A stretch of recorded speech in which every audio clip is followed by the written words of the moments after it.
Welcome back to the Nerdery. I'm JD. And I'm Jimmy. And this will be our comic book reviews. Oh, yes. More books to review for you. Oh, man. I should wipe the table.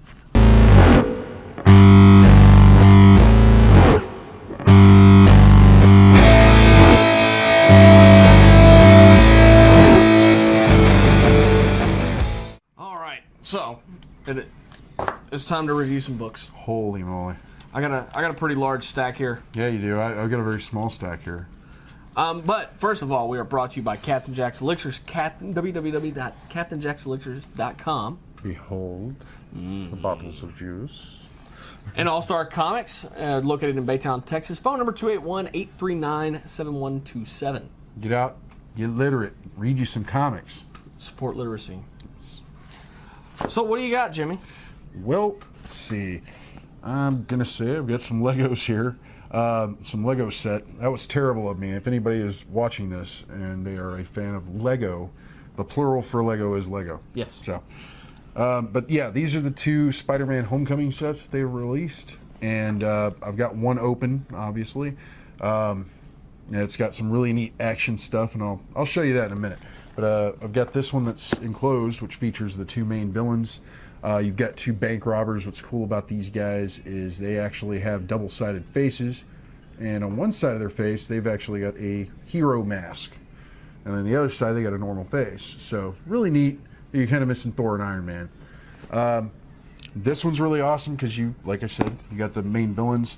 A little bit different from what you see in the movie. I'm not going to spoil anything, but I like the idea behind the set, and I think I could go further with this and maybe do something custom. So it sparks the imagination a little bit. So let me show you some of the action features on this set that you build. Just put my finger there to support it. Absolutely nothing. Hold on. Let's see if there we go. The ATM blows out and shoots money everywhere, and then you've also got an action feature over here that will blow out that window. So really cool set with some action features. I know it's another storefront. See a lot of these with Lego sets, but this one has some neat parts. Really cool stuff. I decided to put that in the web, like, you know, he's already on to him, and he's like, there's your getaway vehicle. So, and Spider-Man there is kind of leaning up against the beam. You can see him. It's really cool. So, this one, I believe, will run you anywhere from $15 to $20, and I believe this one goes from $30 to $35, depending on your retailer. So check them out. I like Lego because I think it's constructive. It fuels the imagination and allows you to think outside the box and maybe build something that you can't just buy in a store. So check it out. Enjoy it. What do you think, JD? I like the brick pieces. I think those are pretty. They're double-sided because you got like on the other side you've just got a single line through each block, and on this side it's got like a brick pattern. And I've seen a couple of colors in those, but not very many. Pretty neat. Yeah. I like those. Yeah, that's cool looking. That's what happens when you become a Lego nerd. You start looking at the sets and you're thinking about all the pieces to it, and what could I do with that? So. You want me to move on to books as well? Yeah, let's move on to books. Move on to books. I'll do mine first because you've got quite a haul there, sir. I've got Deadpool number 33, and this is associated with the Secret Empire series. This is Deadpool having to deal with working with Hydra in trying to find these rogue Avengers that are out and about, all the while having his daughter go to I think it's Baron Zemo's School of Gifted Youngsters. But I love this cover because right up here there's a sign that says, "Miss one detention, two more will take its place." Much like the Hydra, if you strike down one arm, two more will come back to take its place, you know, and he's obviously pissed at the principal. This book is great. There's a little bit of interaction between him and his daughter. You also find out a little bit of the backstory that was leading up to Secret Empire and his dealings with one of his agent friends. Well, I can't remember the character's name, but she is an agent of S.H.I.E.L.D., and her mind is been transplanted into an LMD, which is a life model decoy. It's basically an android. So she's dealing with him and the possibility of him eliminating Agent Coulson before all this stuff went down. It's a very interesting story. It puts a little bit more depth into why Deadpool's doing what he's doing, and it still leaves you with a bit to question. So I'm going to keep reading it, and as always, it does tickle my funny bone because there's a whole situation with the principal and his daughter and the conversation that ensues after the situation. It's great. I'm giving it 5 chimichangas. If you can get down to your bookstore and pick it up, do it. Local bookstore if you can. Next one I'm giving you a review on is Kaiju Max by Xander Cannon.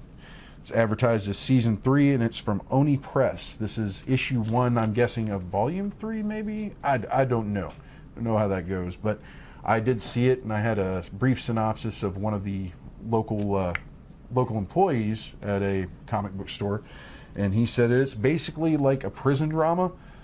If you put in, all the monsters you can think of from your childhood film, and Power Rangers to Ultraman to Godzilla to whatever, into a prison type setting, and they all have human personalities. So it does get a little adult. Don't let the artwork fool you. It can be a little serious. Yeah, you gave me a brief rundown on how serious it can get. This is not for children. This is. I mean, there are characters in this book that are talking about, well, we're not going to help you up off the ground, not after the boss turned you out and shit like that. Yeah. It's pretty rough. But if you like giant monsters and you would be interested in reading something crazy, this is a crazy book, and it is enjoyable if you like the prison drama thing. If you liked watching Oz or Prison Break or something like that, yeah, this might be up your alley. I don't know. All right. I'm going to kick it off with Freeway Fighter. Didn't even give a review. Oh, yeah. Oh, what's your rating on it? My rating on it, I'm going to give it a 4.5 chimichangas, just because I'm waiting on more. I want to read more of this. It's pretty good. So, if they followed it up with a good number 2, do you think this would bump up to 5? It might. It might. I mean, I really like the artwork. I like the character interaction. It's great. It's good plot development. And you get to learn some stuff about the characters. So, say they got a good start. Want to see where they go with it. I love the hairnet. Yeah. He works in the soup kitchen, so. Yeah. That's funny. Like, there's actually a volcano in this that is considered a monster. Like Ultraman. Rome? Yeah, Ultraman comes by and basically uproots the volcano from the ground, and he's got legs and shit, and a smirk and a cigar. And he's leading him off back to the Kaiju Max prison, and it's crazy. It's crazy. I love the shark and the food server. Yeah, it's pretty awesome. But yeah, I mean, hell, Kaiju would eat shark soup. Not even shark fin soup, just shark soup. That would suck. Shark. We'd lose a lot of sharks that way. Yeah. A lot of sharks. Very quickly. All right. Sorry. You good? Yeah, I guess so. All right. Went on there for a little while. Freeway Fighter is from a good friend of the show, Andy Ewington. He's adapted this. This was actually a role-playing game from Ian Livingstone. And this is being put out by Fighting Fantasy, the company that actually published the book. In which it was a pen and paper RPG. I love this. This is pretty much take Tank Girl, Mad Max, smash their heads together and wipe away the blood. You get Freeway Fighter. This is absolutely awesome. I love where this book is going. It's incredibly creative, and they actually in the back have like maps and stuff that people drew for the RPG, and like different ways to set up characters and plots and everything. So it's absolutely amazing, and I'm probably gonna try to look up the original books, see how much those are going for, because it seems like a lot of fun. And that's from Titan Comics. Yes, this is from Titan, and definitely 5 capes on this one. I'm loving it. All right, next is a book that I picked up this weekend at Delta H, Overdose. Now this is a zine. It's a miniature magazine. He's got some reviews of cassette demos. Yeah. And some absolutely incredible art. It's just amazing. And then in the back, there's a little comic book story, like 3 or 4 pages. I did talk to the artist. They will be continuing this comic book story, Defenders of the Faith, and it's very 80s pulp. You know, the punk and death metal scene. It's very, very much that feel all the way through. I absolutely love this thing, and I'm gonna be talking to this guy and waiting for the next installment of Defenders of the Faith, because it's a lot of fun. I mean, I'm looking at this thing, and I'm gonna be honest with you. I can hear the death metal music. Yeah. You know, I can hear all kinds of metal coming from this just by looking at it. It's great. I mean, I'm not gonna say it's like awesome, in the sense that you know, it's beautiful artwork. Some of it's pretty horrific, and if that tickles your funny bone, it shouldn't, because that's your funny bone. What's wrong with you? It's a lot of fun. I love that. That is awesome. That is awesome. For those of you who collect some of the older comic books and pulp magazines, that was in the back of all of them, of course. Little catalogs. Yeah. They have, like, you know, Cthulhu type seahorse or sea monkeys that you can buy or something. Bruce like Lee Kung Fu. Colorful action items honor the master of Kung Fu. Unbeatable self-defense instruction books. And if you can't pick this up, you can find all that information at sawblade666.com, apparently. Yes. That is the site that we have for him at the moment. He has said that he will be getting with us because he will be putting up a new website here shortly. So I don't know, man. I'd be hard pressed to get rid of that new one. Moving on, and that cranked that to 11. That's just incredible to see, the old black and white. And that's incredibly detailed artwork. I actually talked to him in the interview about how much time he actually has to put into some of these pieces. Yeah. And it's incredible. So stay on our channel right here. That interview's coming to you. Moving on, Hal Jordan and the Green Lantern Corps number 24. Got things getting a little serious between Sornick and Kyle Rayner. Sornick finds out that Kyle was lying to her about who the villain that he killed was. Uh-oh. Or he didn't kill him, but he was there when it happened. Is this starting to turn into like Days of Our Lives with power rings? Is that a little bit? A little bit. You have one. As long as it's Zudarian- not like Dallas. Yeah, we find out which Green Lantern killed which Yellow Lantern and why, and that gets out there, and John Stewart makes an announcement to the entire galaxy. So things get a little intense, and it's only going to get worse. Good solid 4 capes on that one. Very nice. It could have been a lot better, but it could have been a lot worse. Moving on, Action Comics number 983. Closing in. Oh, yeah. Just over a year, and we'll be at 1,000. You got Superman blinded, and he's being attacked by a whole group of his villains. And then you have a whole group of Superman standing in the way between Superman and the villains. So you have the all-new Superman, and then you have Superwoman. You have Lex Luthor. Superman? Yeah. Lex Luthor, Superman. It looks like you've got Hank Steel. Henshaw, Cyborg Superman, Steel. The Eradicator. Blank. They brought them back. And Supergirl's there, yeah. Yeah. So there's a lot of stuff going on in this book. Fairly intense. The story moves along great. This is one of those books that just wasn't big enough. Still a great book. By no means skip it. 4 capes on this one. It's a great story. I wish there was more story in the issue. They'll bring you more next month, week, whatever. Yeah. Whoa. Moving right along, Andy Ewington again with Red Dog issue 5. Sorry, James, for that incorrect numbering on my tweet. I'm new.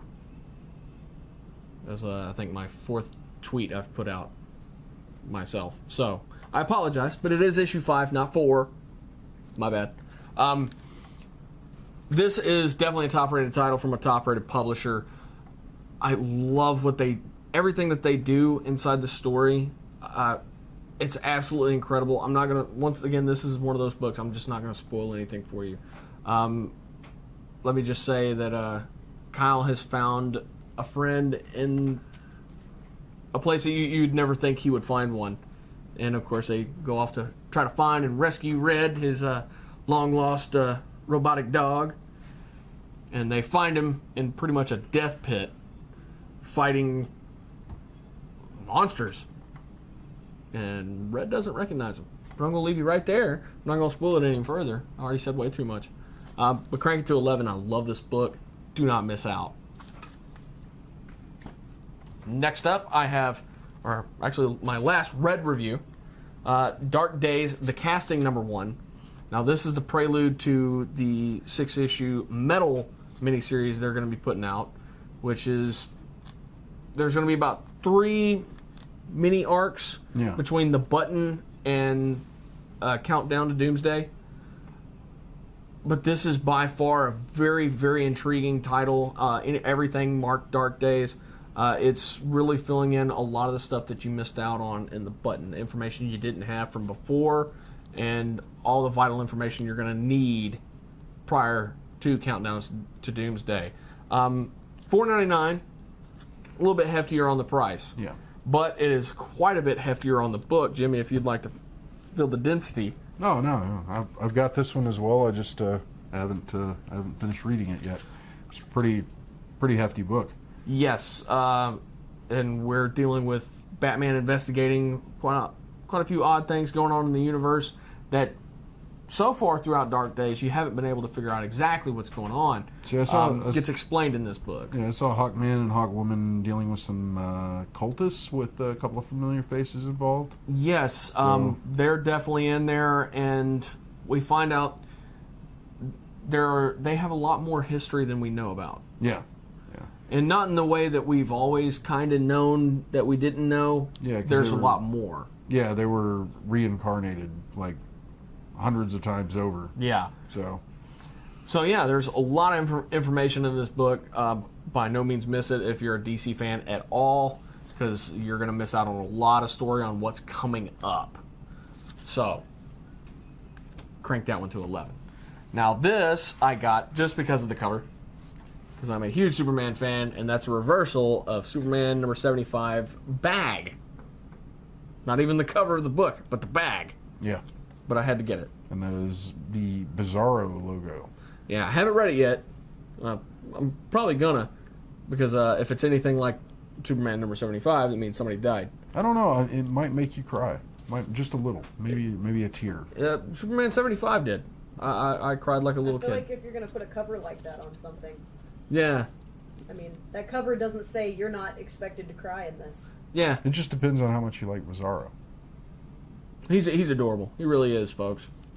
He's like the big-hearted lug. It's great. Even though he talks in reverse to what he actually means. Yeah.